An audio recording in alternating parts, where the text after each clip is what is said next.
ጤና ይስጥልን የተከበራችሁ የዜና ቤት ሚዲያ ቤተሰቦች እንደምን አላችሁ? አሁን የደረሱንን መደመጥ ያለባቸውን ሰበር መረጃዎች ይዘን ቀርበናል። አብራችሁን ቆዩ። በአሜሪካና እስራኤል ጥቃት ከባድ የአካል ጉዳት የደረሰባቸው የኢራኑ የበላይ መሪ ሙጅተባ ኻሜኔይ ከ6 ወራት ጦርነት በኋላ በሕይወት አለመኖራቸው ተሰማ። ለመሆኑ አሁን ኢራንን እየመራ ያለው ማን ነው? በዝርዝር የምንመለከተው ይሆናል። በሌላ በኩል የአሜሪካው ማዕከላዊ ባንክ ያልተጠበቀ ውሳኔና የዋጋ ንረት መባባስ በመላው አሜሪካ በሚኖሩ ዜጎች የቤት የመኪናና የክሬዲት ካርድ ክፍያዎች ላይ የቦምብ ያህል ከባድ ተጽዕኖ ሊያሳድር እንደሆነ ተገለጸ። እስከ መጨረሻው አብራችሁን ስትቆዩ እነዚህና ሌሎች በርከት ያሉ አጫጭር ሰበር መረጃዎችን ታደምጣላችሁ። እንደተለመደው ሁልጊዜም ትክክለኛና ሚዛናዊ መረጃዎች በፍጥነት እንዲደርሳችሁ የዩቲዩብ ቻናላችንን ሰብስክራይብ በማድረግና የደወል ምልክቷን በመጫን የቻናላችን ቤተሰብ እንድትሆኑ በአክብሮት እንጠይቃለን። አሁን በቀጥታ ወደ መጀመሪያው መረጃችን እናልፋለን።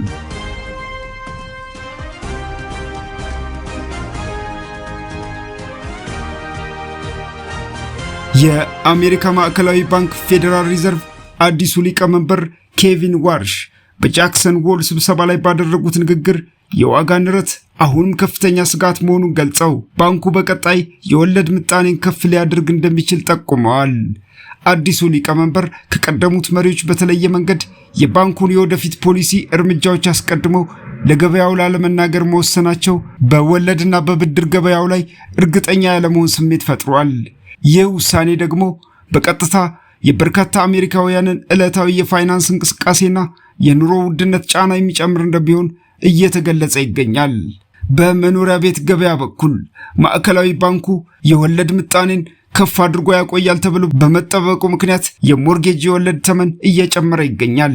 ይህ ሁኔታ ወደፊት ቤት ለመግዛት ለሚያስቡ አሜሪካውያን የመግዛት አቅምን የሚያጠበው ሲሆን አሁን ቤት ያላቸው ሰዎችም ቢሆኑ የቤታቸውን እሴት ተጠቅመው ተጨማሪ ብድር ለመውሰድ ወይም ብድራቸውን በዝቅተኛ ወለድ ለማደስ የሚያደርጉትን ሂደት አስቸጋሪ ያደርጓል። በውጤቱም በቤት ንብረት ዘርፍ ላይ የሚደረጉ ኢንቨስትመንቶችና የዝውውር እንቅስቃሴዎች መቀዛቀዝ እንደሚገጥማቸው ይጠበቃል። የተሽከርካሪ ብድር ገበያን በተመሳሳይ መልኩ በከፍተኛ የወለድ ምጣኔ ምክንያት የዋጋ ጭማሪ እያሳየ ይገኛል።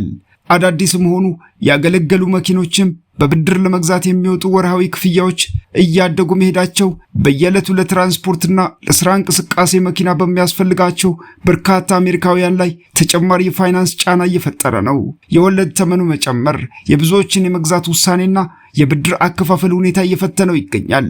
በተጨማሪም የክሬዲት ካርድና የተዘዋዋሪ ብድሮች የወለድ ተመን APR በታሪክ ከፍተኛ ደረጃ ላይ መድረሱ የብዙዎችን ሕይወት እያከበደው ይገኛል። ማዕከላዊ ባንኩ የዋጋ ንረትን ለመግታት ብድርን ውድ በሚያደርግበት ጊዜ የብድር ካርድ ኩባንያዎች ወዲያውኑ ወለዳቸውን ከፍ ያደርጋሉ።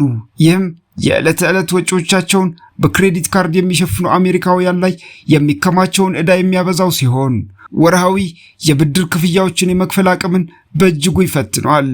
የምግብ የኃይልና የአገልግሎቶች ዋጋ መጨመርም አጠቃላይ የኑሮ ውድነቱን አብዝቶታል። በዓለም አቀፍ ደረጃ ያሉ ታሪፎች፣ የጂኦፖለቲካዊ ግጭቶችና የቴክኖሎጂ ኩባንያዎች ለሰው ሰራሽ አስተውሎት AI የሚያወጡት ከፍተኛ ወጪ በምርቶች ላይ የዋጋ ጭማሪ በማስከተላቸው የፌዴራል ሪዘርቭ ውሳኔዎች ቀጥታ የሕዝቡን ኪስ ቦርሳ የሚነኩ ሆነዋል። ባንኩ የዋጋ ንረትን በፍጥነት መቆጣጠር ካልቻለ የጋራ የኑሮ ጫናው እየሰፋ እንደሚሄድ ይገመታል። የቅርብ ጊዜ የሰራተኞች መረጃ እንደሚያሳየው በአሜሪካ የሰራተኛ ገበያ ላይ የተፈጠሩ አዳዲስ የሥራ ዕድሎች ቀደም ሲል ከተገመተው በላይ ዝቅተኛ መሆናቸው ተረጋግጧል። ይህም ማዕከላዊ ባንኩ የሥራ ዕድልን የመጠበቅና የዋጋ ንረትን የመቆጣጠር ድርብ ኃላፊነቱን ለመወጣት የሚያደርገውን ጉዞ ውስብስብ አድርጎታል። የሥራ ገበያ መቀዛቀዝና የዋጋ ንረቱ አብረው መቀጠላቸው የብዙዎችን የሥራ ዋስትናና የገቢ መረጋጋት ስጋት ውስጥ ጥሎታል። የፋይናንስ ተንታኞች እንደሚጠቁሙት የፌዴራል ሪዘርቭ አመራሮች በቅርብ በሚያደርጓቸው ስብሰባዎች ላይ ተጨማሪ የወለድ ጭማሪ ሊያደርጉ የሚችሉበት ዕድል ሰፊ ነው። ማዕከላዊ ባንኩ የወለድ ምጣኔውን ከፍ አድርጎ የሚያቆይበት ጊዜ ረጅም ሊሆን ስለሚችል በአሜሪካ የሚኖሩ የህብረተሰብ ክፍሎች በሚቀጥሉት 6 እስከ 12 ወራት ውስጥ ከከፍተኛ የብድር ወለድና ከኑሮ ውድነት ጋር አብረው ለመኖር እንደሚገደዱ የዘርፉ ባለሙያዎች ይገምታሉ። በሌላ ዜና የኢራን የበላይ መሪ ሙጅተባ ኻሜኔይ ከተሾሙ ከ6 ወራት በኋላም በህዝብ ፊት አለመታየታቸው፣ ድምፃቸው አለመሰማቱ በአገሪቱ ከፍተኛ የፖለቲካ ውጥረትና ጥርጣሬን ፈጥሯል። እንደ አውሮፓውያን አቆጣጠር የካቲት 28 ቀን 2026 በአሜሪካና በእስራኤል በተሰነዘረው የአየር ጥቃት አባታቸው አያቶላ አሊ ኻሜኔይ ሲገደሉ፣ እሳቸው ደግሞ ከባድ የአካልና የፊት ጉዳት አስተናግደዋል። ከጥቃቱ አንድ ሳምንት በኋላ የአገሪቱ የበላይ መሪ ሆነው ከተሾሙ ጀምሮ ግን እስካሁን ምንም አይነት ፎቶ፣ ቪዲዮ ወይም የድምፅ መልእክት አልወጣም። ይህ ድምፅና ምስል የመሰወር አጋጣሚ የመጣው ኢራን ከአሜሪካና ከእስራኤል ጋር በገባችበት ከፍተኛ ጦርነትና ሀገሪቱን በከፍተኛ ሁኔታ በሚያናጋ የኢኮኖሚ ቀውስ ውስጥ በምትገኝበት ወቅት ነው። አብዛኛው የኢራን ህዝብና የፖለቲካ ተንታኞች የመሪያቸውን ህልውናና ሀገሪቱን እየመሩ መሆናቸውን በጽኑ መጠራጠር ጀምረዋል። ባለፈው ወር በተካሄደው የአባታቸው የቀብር ስነ ስርዓት ላይ እንኳን አለመገኘታቸውና መልእክቶቻቸው በዜና አቅራቢዎች በጽሁፍ ብቻ መነበባቸው የህዝቡን ጥርጣሬ አብሷል። የኢራን መንግስት ባለስልጣናትና ለመንግስት ቅርብ የሆኑ ምንጮች እንደሚናገሩት ከሆነ ግን መሪያቸው አልሞቱም። ይልቁንም በደህንነት ምክንያትና ከደረሰባቸው የፊትና የአካል ጉዳት ለማገገም ሲሉ ከጀርባ ሆነው ውሳኔዎችን ያሳልፋሉ። እንደ ባለስልጣናቱ ገለጻ ሙጅተባ ኻሜኔይ ከአስፈላጊ አካላት ጋር ስብሰባዎችን ያካሂዳሉ፣ ሪፖርቶችን ይመረምራሉ፣ እንዲሁም በሁሉም ዋና ዋና ጉዳዮች ላይ የመጨረሻውን ውሳኔ ይሰጣሉ። ለምሳሌ የአገሪቱ ፕሬዝዳንት መስዑድ ፔዜሽኪያንም ነሐሴ 10 ቀን ከሙጅተባ ጋር የ7 ሰዓታት ረጅም ስብሰባ ማካሄዳቸውን ተናግረዋል። ነገር ግን የመንግስት ደጋፊ የሆኑት የባሲጅ ፈቃደኛ ሚሊሻ አባላትና ተቃዋሚዎች የጽሑፍ መግለጫ ብቻ ማውጣቱ በቂ አይደለም ይላሉ። በተለይም በእስራኤልና በአሜሪካ የጥቃት ስጋት ምክንያት በጥቂት ሰዎች ብቻ ተከበው የሚገኙት መሪ በሕይወት ስለመኖራቸው ምንም አይነት ተጨባጭ ማረጋገጫ ለመኖሩ በጦር ሰራዊቱና በህዝቡ ሞራል ላይ አሉታዊ ተጽዕኖ እያሳደረ ይገኛል። በአሁኑ ወቅት የአገሪቱ ኢኮኖሚ ቀውስና የገንዘቡ ዋጋ መውደቅ ሌላ የህዝብ አመጽ ያስነሳል ተብሎ በሚፈራበት በዚህ ወቅት የእስላማዊ አብዮት ጥበቃ ኃይል IRGC እና የከፍተኛ ብሔራዊ ደህንነት ምክር ቤት በአገሪቱ የኃይል መዋቅር ላይ ከፍተኛ ተጽዕኖ እያሳደሩ ይገኛሉ። በመጨረሻም ተንታኞች እንደሚገልጹት ኢራን ከአሜሪካ ጋር ድርድር ለማድረግም ሆነ ጦርነቱን ገፍታበት ለመቀጠል የሙጅተባ ኻሜኔይ ቀጥተኛና ግልጽ ፍቃድ ያስፈልጋታል። የመሪያቸው ረጅም ጊዜ መሸሸግ ግን በኢራን ከፍተኛ ባለስልጣናት መካከል የስልጣንና የፖለቲካ ክፍፍል ሊፈጥር ይችላል የሚል ስጋት አምጥቷል። ወደ አጫጭር መረጃዎቻችን ስናልፍ በመጀመሪያ የምናገኘው በኔፓልና በቻይና ቲቤት አወዛጋቢ የድንበር ቀጠና የደረሰው አስከፊ የጎርፍና የመሬት መንሸራተት አደጋ አሁንም የበርካቶችን ሕይወት እየቀጠፈ ይገኛል።